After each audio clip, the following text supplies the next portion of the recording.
Bonjour à toutes, bonjour à tous et bienvenue dans cette nouvelle émission de Nos rebelles, nos futurs. Avouez-le, il vous arrive parfois de commettre des erreurs de jugement stupides et fâcheuses. Et bien entendu, ça m'arrive aussi. Vous savez pourquoi? Peut-être parce que t'es un peu stupide, non? Oui, bon, d'accord.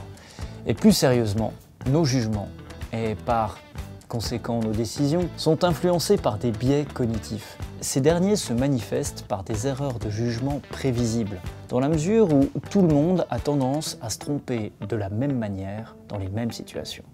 Nos biais sont un effet secondaire d'un super pouvoir de notre cerveau, celui de nous fournir des réponses instantanées à des problèmes complexes. Par exemple, identifier d'instinct les risques d'une situation et comment nous en prévenir. Ou encore, attraper une balle sans faire un calcul de dérivée pour en déduire sa trajectoire.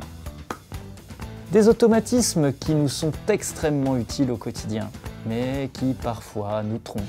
Par exemple, comme à peu près tout le monde, il m'arrive de penser que les statistiques en matière de sécurité routière ne s'appliquent pas à moi. Ou alors, quand mon équipe préférée gagne, c'est parce qu'elle a bien joué, et quand elle perd, c'est parce qu'elle n'a pas eu de chance. Ou encore, j'accorde plus d'importance aux données qui confirment mes opinions qu'à celles qui les remettent en cause. Bien entendu, les mêmes biais s'appliquent dans le milieu professionnel, par exemple pour décider d'un investissement ou pour recruter.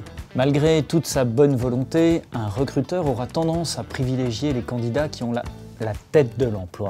Ainsi, si tel poste est stéréotypé masculin, le recruteur de bonne foi recevra certes des femmes en entretien, mais il challengera peut-être davantage la légitimité d'une jeune femme qu'il ne le ferait avec un homme blanc de plus de 50 ans.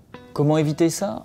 Par exemple, en s'obligeant à dérouler rigoureusement la même liste de questions à chaque candidat. Réduire l'influence de nos biais demande deux ingrédients: de la méthode et du collectif. Tadam!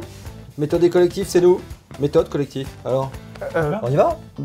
Non, parce que là, j'ai envoyé le générique. Alors, c'est pour la semaine prochaine. Ok, ouais.